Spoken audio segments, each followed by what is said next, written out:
Hi everybody, I have some exciting news for you today.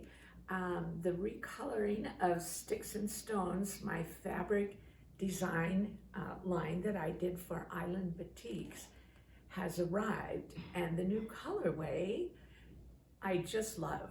It's called Riverwalk, and there's nothing better for me than to walk along Wyches Creek or the Metolius River or the Deschutes River, which are all practically right out my door. So being able to finally have the fabric arrive and start making quilts was so fun. And what I want to share is my designs as well as all of these quilts that are going to be, we're making kits for all of them. In fact, Jackie's making them today as I talk. So this is the first quilt that I did, and I used a pattern of vowels that I really liked because I wanted to have larger pieces of the fabric showing, and in each of these triangles it's actually two pieces. So I wanted a big enough chunk so you really got the feeling of the design work within the pattern. So I thought I'd share those little sketches with you right now. When we look at this one here or this one, two different colorways. This is a smaller version of the design, but those are pine needles. And I actually laid out pine needles on a piece of cardboard and glued them down to create that feeling of kind of a loose geometric design. But because pine needles have their own lines, it's going to be much more organic, not like a ruler line.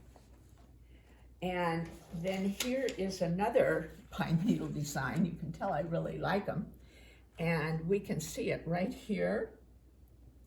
And these are all going in one direction, so it's a more directional print. So, you know, you could have it going that way too. It wouldn't really matter. But I went ahead and had them going vertically rather than horizontal in this quilt. But again, you can see like the little nubby end that holds all the pine needles. And I had a lot of fun with this. I think it comes from doing a lot of hiking in the woods and picking up things and seeing what's interesting. Then I wanted an overall feeling of just little twigs or branches. And let's see where we can look at one of those. Okay, how about right there? So you can see this one. And all of these come in at least 3 colorways, and sometimes they come in 4. This happens to be more of the blue and green colorway. And all of a sudden, oh, here's another one up here. This is kind of a softer gray blue and kind of an olive. But I just started kind of drawing these little twigs and toss them around, and this orange is what their design team then took and decided to repeat. So that's part of how things come about in fabric design. The first thing that I started with was a nest block that I had done, and I was doing some deconstructive screen printing, and I made a screen with lines like this. You can see some of my ink started running, but it was the idea of a nest with twigs kind of sticking out. And here is the, the smaller version. And you can see it here and in here. This is more of a cream colored one. This is a little more gray. But I really like that feeling of the nest. You can really see it pretty good right here. So then, can't get away from having some rocks. And it's hard to see in this one because the colors kind of mush into each other. You can see the rocks more in this area. But here in this gray one, you can see them pretty good. And, but this is my little river rocks. You know, the river stones, you can see them right here too. And then they also, we did them in a black and gold. Oh, here it is. I don't know if you can get down there, Trish. I really like this one. The contrast between these charcoals and the gray and the gold I thought was really nice. And in batiks, you know, there's always that design element that when they put the dye on, it kind of floats around and it's never in the same place exactly, you know, from yard to yard. Now, the last design that I did, and I had an actual photograph of what I put, I glued pine needles to a piece of cardboard, and I was really liking the ends that were darker that hold all the needles, and I purposely made them meander. And I thought that would be a really fun, very directional print. And here you can see the whole thing. And it's right here. Where else is it? Oh, here it is. And then it's, there's a blue and green one right there. You're gonna start seeing these as we go through the different quilts. You know, as you suggest color ideas to your company that you're working with, you hope that they work out. Sometimes they don't work out as well as we all wanted. See, here's some of those pine needles right here that have the little lines in them. There's a little thread on there. But this color, I just felt was really important because everything else was more on a calmer neutral. I call it forest kind of neutrals. And there's always that spark of, like, we see a lot of lichen here. And then sometimes it happens to be another plant. But I felt that this was going to be really important in the design. And also having the contrast of the really light lights and the deeper colors. So, you know, try to give you as consumers the full range of values and also some interesting textures and designs. So now I think we'll pop over to this one. And this is another of Valori's patterns. It's called Morning Chatter, and it was done with her printed fabric from Free Spirit. And so Annette, who works for us, does all the ordering for Notions and does the mail room, wanted to do a quilt, and she loves doing New York Beauties. And she really took the prints and featured them more in these arc areas. Here are those pine needles again. You know, here's the grid. And then here are some stones. And she's going to be teaching a class doing this particular quilt in April. And if you've never done, we call these New York Beauty arcs, and we do them with paper. And what I love about it is that I can get the perfect points I want. If I was doing this freehand without the template, it would be very, very difficult. And I went through a phase of 3 or 4 years making New York Beauty after New York Beauty, so I can attest to the fact that this pattern really works well. And I've taught the class too. It's a fun class to do. So we're going to take a look at one more here. I'm lucky to have these nice little walls we can kind of move things behind. And I am cleaning this up.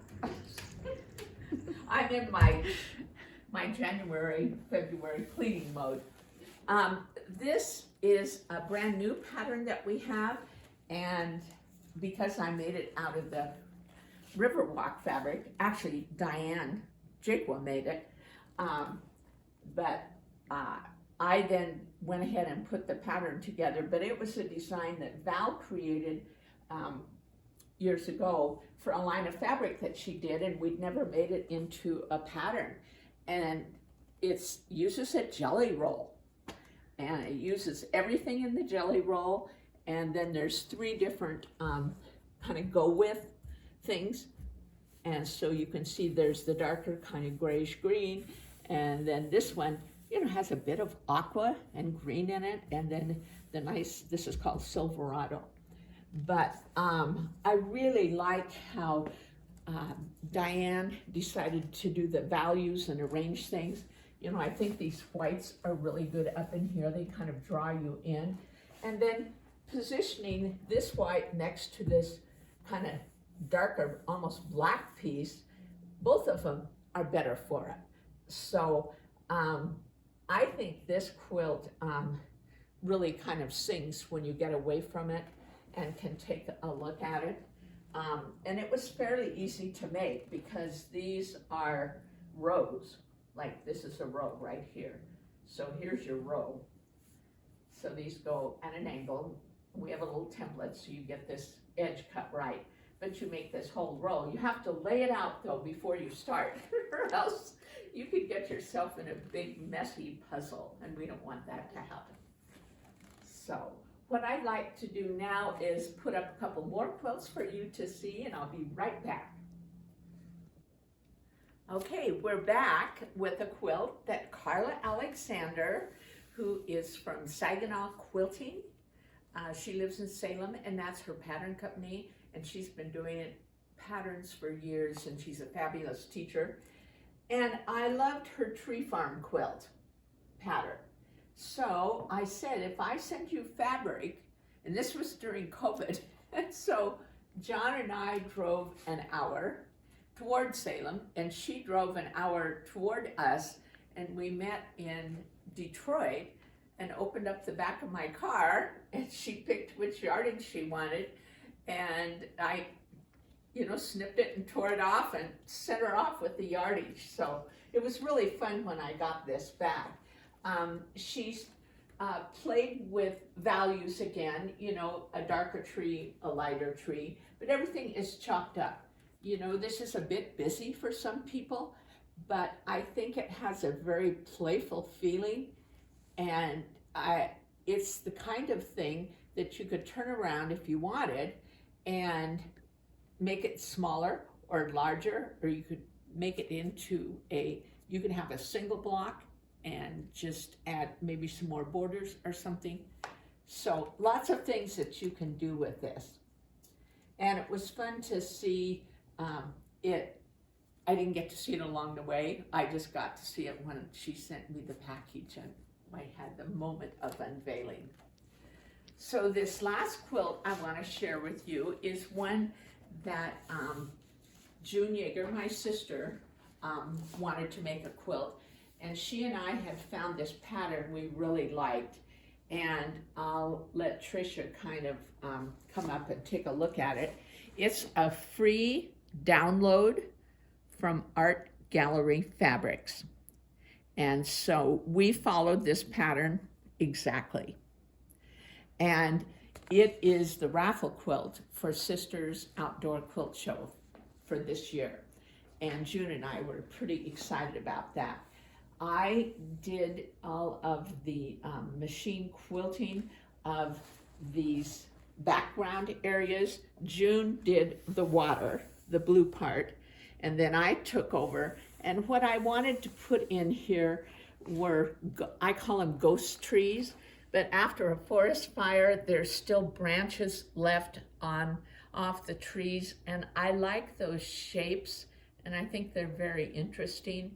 And so I created a forest that way, and I did add some maybe live shrubbery in this kind of quilting, like you saw in that one design. I'm gonna grab this real quick. So this is kind of like twigs or shrubbery. So I did a lot of that kind of quilting along the edges, like up in here where there weren't trees to fill in. And this took me a while to do. I used 14 weight thread, and I like the 14 weight because it shows up a little more, and I feel like I'm drawing with it. But you do use a larger needle in your sewing machine. You want to have a jean stitch needle of 9014 or a microtech needle, but it needs to be sharper because and the needle has to be larger and the eye larger in order to get the thread through. And I just use normal thread in the bobbin. But it was really fun to do, and it went to a quilt show in another town last week, and they sold lots of tickets on it. So that's exciting. I'm hoping it makes lots of money for Quilt Show because Quilt Show's a nonprofit. So I hope you enjoy the Riverwalk fabric. I certainly had fun creating it, and it's so nice to actually have it in the store now. It's a bit of a long process by the time it shows up. So it's here, and I hope you enjoy playing with it, and send us photos of what you like to do with it, because we like that.